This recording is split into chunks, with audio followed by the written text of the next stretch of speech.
What is a biblical fast? How do I do a biblical fast? How do I even begin a biblical fast? I'm Pastor Steve. Our church is La Viña de Gracia in La Caleta, Colombia, just outside the capital city of Bogota. We are in the middle of our 40-day time of prayer and fasting, declaring war in the heavenlies, victory in the earth. Thank you for following with us. And this is what I want to talk to you. What is a biblical fast? How do I do a biblical fast? Where do I even begin? Always lots of questions. So I want to share with everyone some practical tips and comments on fasting, and in particular, some things that I do personally. I generally have several calendar dates and events that I like to refer to when starting my fasts. I like to start on the first day of a month. And then this makes it very easy for me to know exactly what day of my fast I'm on. In other words, if the date is the 5th of the month, then I know that I'm on my 5th day of fasting. If the date is on the 12th, then I know that I'm on the 12th day of my fast, and so on. I also like to pick a special day or event to begin my fast, especially the longer fasts. Now, I like to start on January 1st because it's the beginning of a new year, and fasting is a great way to kick off and set the tone spiritually for the incoming year. I also like to use my birthday to start my fasting. It is obviously an important date for me, and although it does make it a little more complicated to track the actual days that I have been fasting, you can use any date or special event that makes sense to you. It is more important that you actually begin fasting than it is what day you begin with. Another thing, and this may sound gross or out of place, but even though you are fasting and not eating solid foods, be sure that you remember to brush your teeth regularly, maybe more often than you normally would. Those around you will appreciate your spiritual effort all the more. So there are two types of fasts commonly practiced by Christians today: a partial fast and a complete fast. Now, a partial fast is described in the book of Daniel. For 3 weeks, Daniel, who was a prophet during the time when Israel lived in exile, he abstained only from delicacies like meat and wine. You can read this in Daniel chapter 10, verse 3. A complete fast means drinking only liquids or sometimes juice when fasting for an extended period. Juice fasts will provide you with more energy than water-only fasts and still lead you into the humbling experience of denying your desire for solid, chewable food. If you are new to fasting, start slowly. Progressive steps helps your body become accustomed to the drop in food intake. You can start by fasting 1 meal a day, 1 day a week, or 1 week a month. As fasting becomes a part of your spiritual lifestyle, you will be able to increase the number of times and the length of your fasts.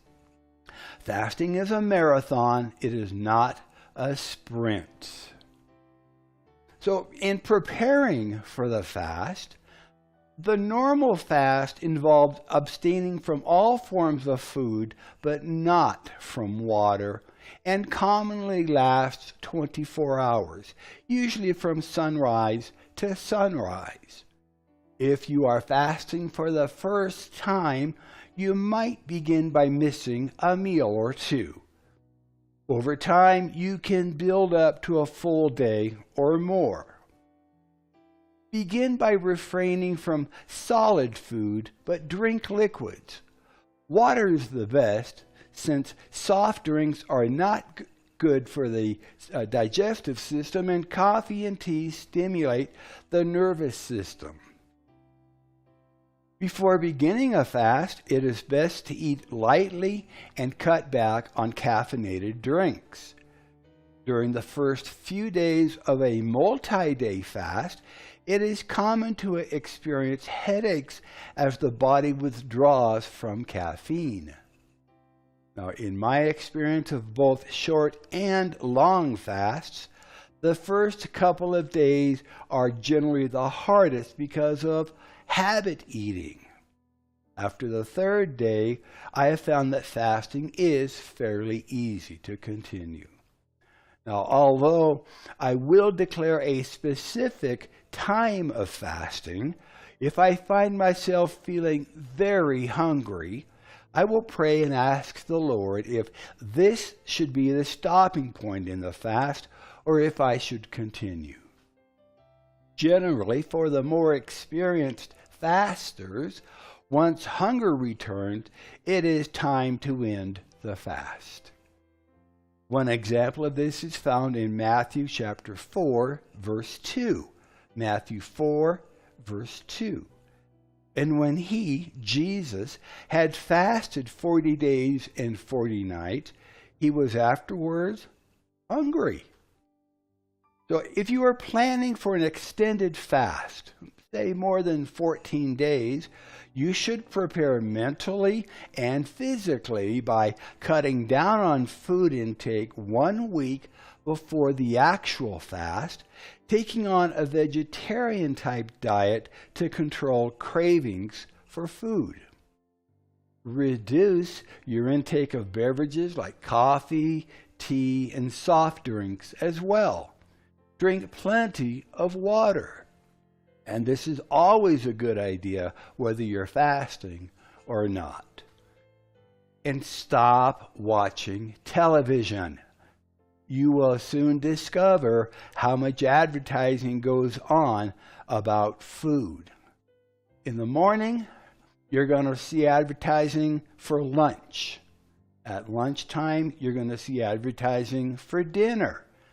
Around dinner time, late into the evening, you're going to see advertising for snacks, after school, in between meals and treats. So stop watching television. You will discover that it is so much easier when you're not being inundated with advertising promoting what you deserve to eat at lunchtime. So it's your choice, but I found it easier to eliminate or reduce watching the TV. Now, during the fast, set aside specific and significant time to worship and seek God in prayer. Plan ahead so that your time can be unhurried and conducive to enjoy the Lord. Many people begin this time by repenting of any sins the Lord brings to mind and asking for God's forgiveness. This is essential to ensure that sin is not hindering your communications with the Lord. Then plan time to make your requests known to God and to seek His will. Take breaks to study scripture passages that you have chosen. And do not rush your time with God. Take time to listen. Ask, then listen. Keep a notebook and pen nearby to record the ideas, the insights, the directions, and instructions that He impresses upon your mind. When you turn down the noise of Western civilization by fasting, you can more easily hear the voice of our God. Continue to drink plenty of water. Apple or watermelon juice is a great morale booster. And sleep early. The first days of the fast are usually the most challenging. Persevere through this period. Press in and move on. Consult your doctor if you are unsure of any headaches or bodily reactions. When it comes time to breaking the fast, to ending it, breaking the fast may require as much discipline as beginning it. During the fast, your stomach contracts and your body's digestive and elimination systems are at rest. The longer you fast, the more the digestive organs need to reactivate before functioning at full speed.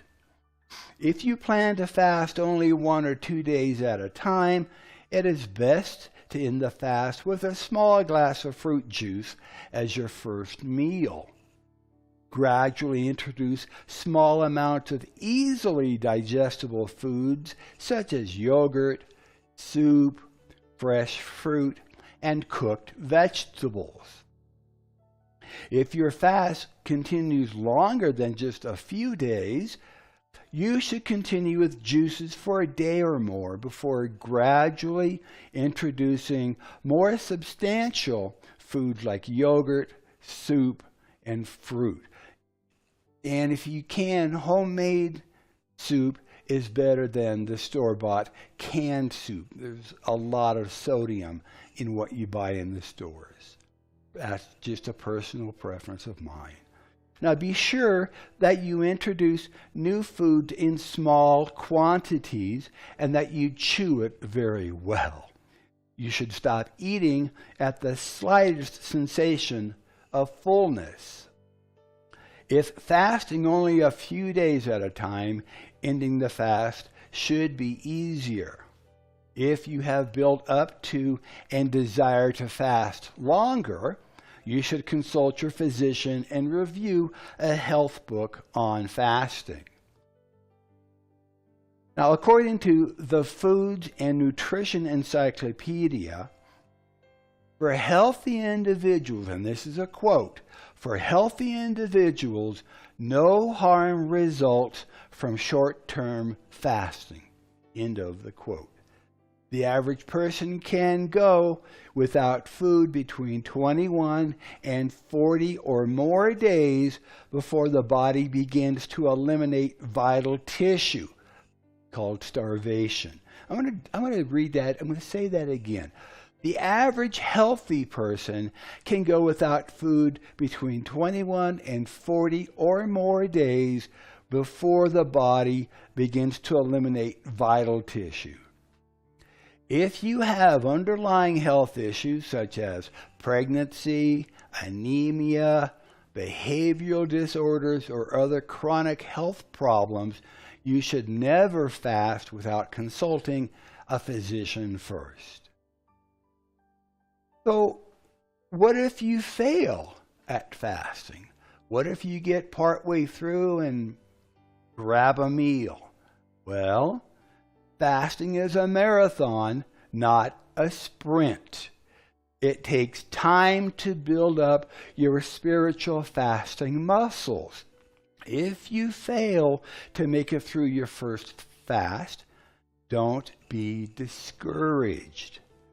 You may have tried to fast too long the very first time, or you may need to strengthen your understanding and resolve. Keep trying until you do succeed. God will honor you for your faithfulness. There have been times in my fasts that I wanted to go a certain length of time, and I only made it 10 days into it. Just continue, or maybe that's the right time to stop your fast. Start again fresh a week or two later. Pray about it and declare the time. It's not a competition. It is a marathon. God will indeed honor you for your faithfulness. So in conclusion, fasting is a way God's people have humbled themselves before Him for more than 3,000 years. Jesus, David, and many other followers of our God have gone without food for a little while to worship and pray to the one who supplies all of our needs. You will be in good company along your dedicated time of prayer and fasting. Preparation is planning with a purpose. Planning with a purpose is what preparation is all about. If you will set aside a little time and seek the Lord about your reasons for fasting and for how long your fast should be, you will have great success. Start slow and easy, making fasting and prayer a regular part of your spiritual exercise in life. And always ask the Spirit of God to help you when you declare your time of prayer and fasting. So I'm Pastor Steve, and may the Lord richly bless you, prosper you, and keep you safe as you follow hard after Him. Until next time, we'll see you then. God bless.